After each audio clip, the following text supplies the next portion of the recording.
உபதேச முறை. ஸ்லோகம் 41.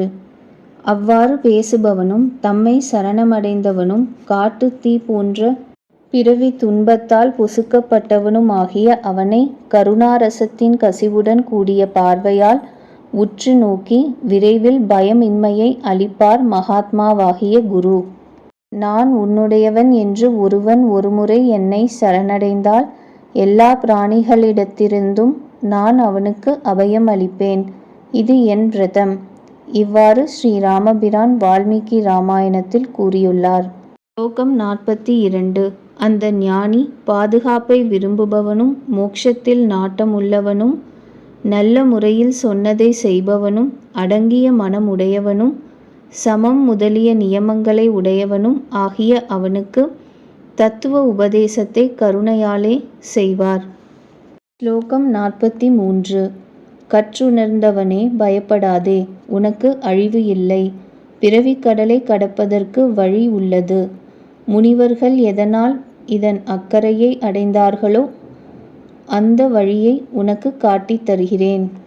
நல்லதை செய்பவன் எவனும் ஒருபொழுதும் கெட்ட நிலையை அடைய மாட்டான் என்பது நிச்சயம். ஸ்லோகம் 44. சிறந்ததொரு வழி சம்சார பயத்தை போக்குவதற்கு உள்ளது. அதனால் பிறவிக்கடலை கடந்து உயர்ந்த ஆனந்தத்தை அடைவாய். ஸ்லோகம் 45. உபனிஷத் வாக்கியங்களில் அர்த்தத்தை ஆராய்வதால் சிறந்த அறிவு பிறக்கிறது.